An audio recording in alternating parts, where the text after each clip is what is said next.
হরে কৃষ্ণ। আজ 28শে বৈশাখ 1431 ও 11ই মে 2024 শনিবার। আজ আমি শ্রীমদ্ ভাগবতম পাঠ করছি।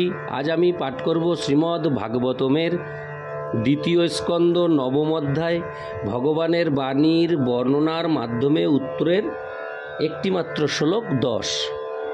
অডিওর শুরুতে সকল ভক্তিমতী মা ও ভক্তবৃন্দের কাছে আমার বিনীত প্রার্থনা, আপনারা আমার এই অডিওগুলি শ্রবণ করার পর অবশ্যই একটি করে কমেন্টস করবেন আপনাদের কেমন লাগছে, এবং সাথে আরেকটি অনুরোধ করছি, আপনারা কোথা থেকে শুনছেন সেই জায়গার নামটা একটু অবশ্যই কমেন্টসে লিখে জানাবেন। আপনাদের কাছে আমার এই সামান্য চাওয়া, এইটুকু যদি আপনারা কৃপাপূর্বক পূরণ করেন আমি অত্যন্ত আনন্দিত হব।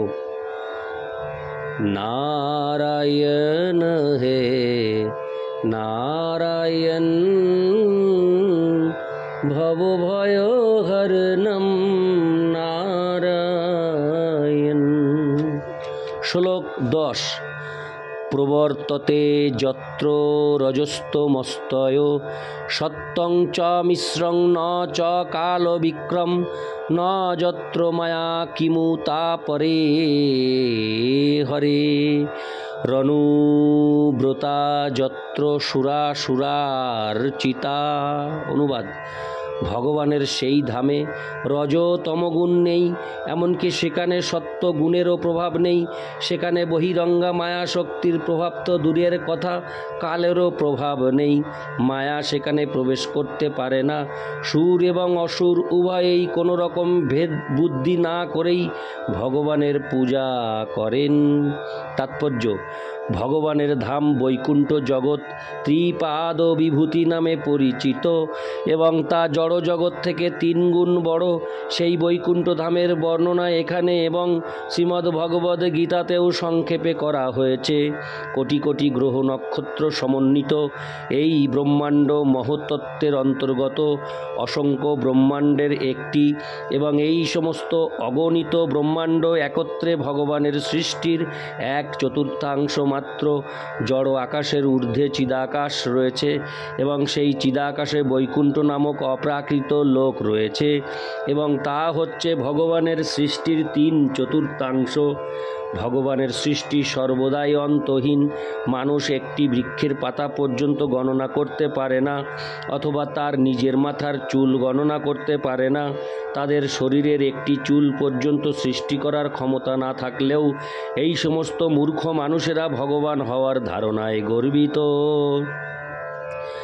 মানুষ নানাবিধ আশ্চর্যজনক যানবাহন তৈরি করতে পারে, কিন্তু সে যদি তার বহু বিজ্ঞাপিত আকাশযানে চড়ে চন্দ্রলোকেও যায়, সে সেখানে থাকতে পারে না। তাই সুস্থ মস্তিষ্ক সম্পন্ন মানুষেরা ব্রহ্মাণ্ডের ঈশ্বর হওয়ার গর্বে গর্বিত না হয়ে অপ্রাকৃত জগতের জ্ঞান লাভের সবচেয়ে সহজ পন্থা বৈদিক শাস্ত্রের নির্দেশ অনুসরণ করেন। জড় আকাশের ঊর্ধ্বে যে অপ্রাকৃত জগৎ রয়েছে তার প্রকৃতি এবং গঠন শ্রীমদ্ ভাগবতের প্রামাণিকতার মাধ্যমে জানা উচিত। সেই আকাশে জড়গুণ, বিশেষ করে তম এবং রজগুণ সম্পূর্ণ রূপে অনুপস্থিত। রজগুণের প্রভাবে জীব কাম ও লোভের বশবর্তী হয়, এবং বৈকুণ্ঠ লোকে সেই গুণটি না থাকার ফলে সেখানকার জীবেরা এই দুটি প্রভাব থেকে সম্পূর্ণরূপে মুক্ত। শ্রীমদ্ ভগবদ্ গীতায় প্রতিপন্ন হয়েছে যে ব্রহ্মভূত স্তরে জীব অনুশোচনা এবং আকাঙ্ক্ষা থেকে মুক্ত হয়। তাই সহজেই সিদ্ধান্ত করা যায় যে বৈকুণ্ঠ লোকের সমস্ত অধিবাসীরা ব্রহ্মভূত স্তরে অধিষ্ঠিত, এবং তারা জড় জগতের বদ্ধ জীবদের মতো অনুশোচনা ও আকাঙ্ক্ষার দ্বারা প্রভাবিত নন। কেউ যখন রজ এবং তমগুণের অতীত হন, তখন অনুমান করা যায় যে তিনি জড় জগতে সত্যগুণে অধিষ্ঠিত। জড় জগতের এই সত্যগুণও কিছু পরিমাণে রজ তমগুণের দ্বারা মিশ্রিত, কিন্তু বৈকুণ্ঠ লোকে যে গুণ তা হচ্ছে শুদ্ধ সত্য। সেখানকার সমস্ত পরিস্থিতি বহিরঙ্গা শক্তির মোহময়ী সৃষ্টি থেকে মুক্ত। মায়া যদিও ভগবানেরই শক্তি, এই শক্তি ভগবান থেকে ভিন্ন। মায়া শক্তি কিন্তু মিথ্যা নয়, যা নির্বিশেষবাদীরা দাবি করে থাকে। কোনো বিশেষ ব্যক্তির কাছে একটি রজ্জু সর্প বলে মনে হতে পারে, কিন্তু রজ্জুটি বাস্তব এবং সর্পও বাস্তব। মরুভূমিতে তৃষ্ণার্ত একটি পশু উত্তপ্ত বালুকাকে জল বলে ভুল করতে পারে, কিন্তু মরুভূমি এবং জল উভয়ই বাস্তব। অতএব একজন অভক্তের কাছে ভগবানের জড় সৃষ্টি মোহময়ী বলে মনে হতে পারে, কিন্তু একজন ভক্তের কাছে ভগবানের এই জড় সৃষ্টিও তার বহিরঙ্গা শক্তি রূপে বাস্তব। কিন্তু ভগবানের এই শক্তিটি সব কিছু নয়। ভগবানের অন্তরঙ্গা শক্তিও রয়েছে, যা বৈকুণ্ঠ লোক নামে পরিচিত, এবং সেই বৈকুণ্ঠে তমগুণ নেই, রজগুণ নেই, মোহ নেই এবং অতীত আদিকাল নেই। জ্ঞানের অল্পতা হেতু কেউ বৈকুণ্ঠ পরিবেশের অস্তিত্ব হৃদয়ঙ্গম করতে অক্ষম হতে পারে, কিন্তু তার অর্থ এই নয় যে তা নেই। মানুষের অন্তরিক্ষ যান এই সমস্ত লোকে পৌঁছাতে পারে না বলে তার অর্থ এই নয় যে তাদের অস্তিত্ব নেই। প্রামাণিক শাস্ত্রে তাদের বর্ণনা পাওয়া যায়। নারদ পঞ্চরাত্র থেকে শ্রীল জীব গোস্বামীর উদ্ধৃতি বিশ্লেষণ করে আমরা জানতে পারি যে অপ্রাকৃত জগৎ বা বৈকুণ্ঠ লোক অপ্রাকৃত গুণাবলীর দ্বারা গুণান্বিত। এই সমস্ত অপ্রাকৃত গুণ ভগবদ ভক্তির মাধ্যমে যার প্রকাশ হয় তা জড়, তম, রজ এবং সত্যগুণ থেকে ভিন্ন। অভক্তরা কখনোই এই সমস্ত গুণ লাভ করতে পারে না।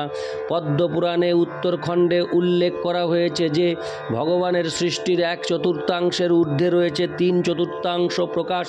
জড় জগৎ এবং চিৎজগতের মধ্যবর্তী বিভাজক রেখা হচ্ছে বিরজা নদী, যা ভগবানের শরীরের শ্বেত বাড়ি থেকে উদ্ধৃত হরে কৃষ্ণ উদ্ভূত শ্বেত বাড়ি থেকে উদ্ভূত।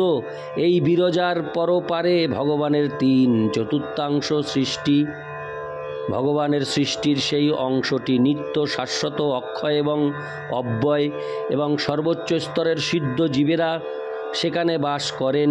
সাংখ্য কৌমুদীতে বর্ণনা করা হয়েছে যে শুদ্ধ সত্য বা অপ্রাকৃত তত্ত্ব জড়া প্রকৃতির গুণের সম্পূর্ণ বিপরীত। সেখানকার সমস্ত জীবেরা সেখানে নিরবচ্ছিন্নভাবে ভগবানের সঙ্গ লাভ করেন, এবং ভগবান হচ্ছেন প্রধান এবং পরম পুরুষ। আগম পুরাণেও সেই অপ্রাকৃত ধামের বর্ণনা করে বলা হয়েছে যে ভগবানের পার্শ্বদেরা ভগবানের সৃষ্টির যে কোনো স্থানে স্বাধীনভাবে বিচরণ করতে পারেন, এবং ভগবানের সেই সৃষ্টি অন্তহীন। বিশেষ করে তার 3/4 সৃষ্টিতে যেহেতু সেই স্থান অনন্ত, তাই তার কোনো ইতিহাস নেই বা অন্ত নেই। হরে কৃষ্ণ। অন্ত নেই।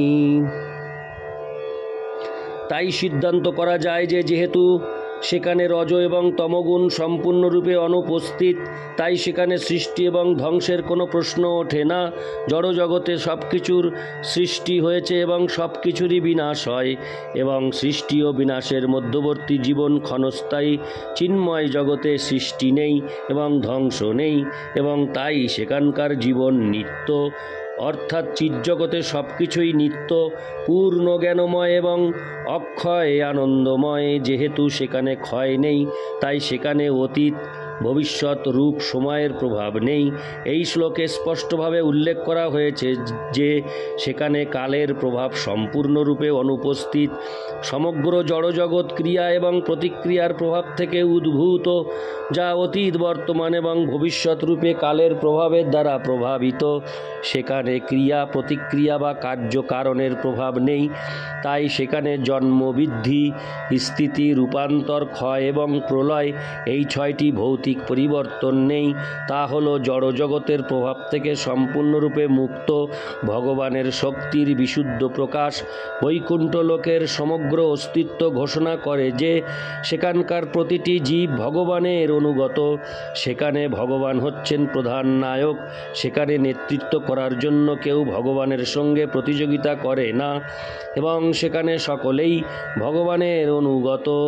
তাই বেদে প্রতিপন্ন হয়েছে যে ভগবান হচ্ছেন প্রধান নায়ক এবং অন্য সমস্ত জীবেরা তার অধীন, কেননা ভগবানই কেবল অন্য সমস্ত জীবের সমস্ত প্রয়োজন মেটাতে পারেন। ইতি শ্লোক 10। नारायण हे नारायण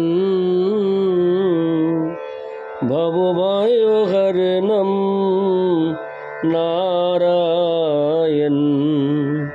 लक्ष्मीकान्तं कमलनयनं मंगलचरणं नारायण